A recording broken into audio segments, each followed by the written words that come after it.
Here's something you may not know. The same prophecy in the Bible can be fulfilled once, twice, or even more. And here in Daniel chapter 8, Daniel has a vision of 2 prophetic events. And each of these events has already been fulfilled in world history, but will be again. When? In the last days, which is now. Let's look at the first one. Daniel sees a ram that is attacked by a he-goat that comes from the west.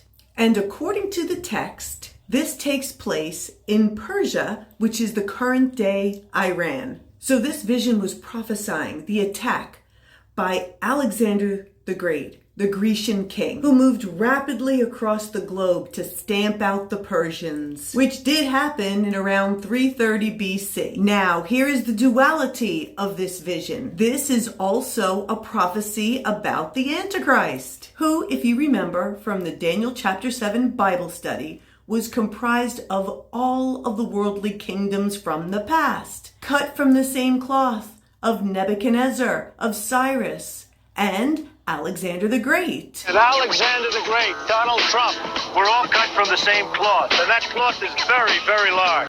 And who attacks that same part of the world that Alexander the Great did, and moving without touching the ground. This Antichrist sent missiles to Iran just 3 months ago. Now, there is a lot more to come between him and Iran, I assure you, but this gives a glimpse of his intention and what is yet still to come. And now the second event is the rising of the little horn among the he-goat's horns, who waxed exceedingly great, magnified himself, and took away the daily sacrifice in the temple. This prophecy was fulfilled the first time when the Greek Antiochus went into Jerusalem with his pagan gods and defiled the temple, putting an end to the sacrifices to God for about 3.5 years.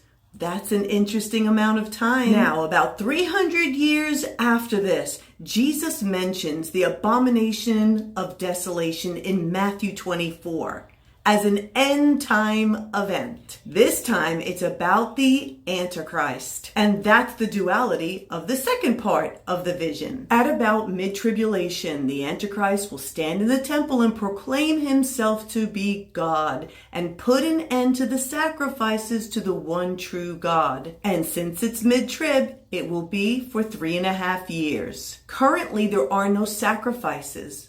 So what has to happen is the third temple has to be built first, then the sacrifices can begin, and then the Antichrist will stop them because he will want all the worship. Now, is there a world leader right now who cares so much about religion, talks about God a lot, but shows no godly fruit? There's such a propensity of this one towards religion and religious activity, like prayer meetings and executive orders for prayer and religion, while flowing in every way opposite the teachings of Jesus. And the fact that he is a champion for the Noahide laws, it just proves that his pro-Christianity talk is a pure lie, because these Noahide laws are antichrist. And his stance on anti-Semitism is to the point that if you say anything about the country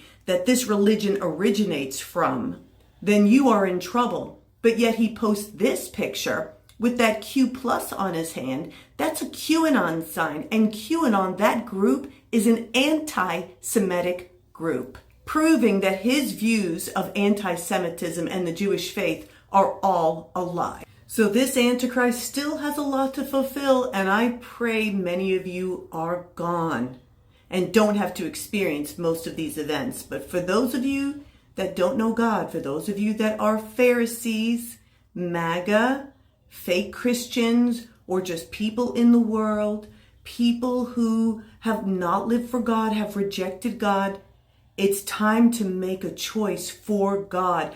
God is against this one. If you're against him, God's for you. You just have to repent and come to God. Look, everything is lining up for end times, and all of the prophecies are going to be fulfilled. Everything that's in that Bible will be fulfilled.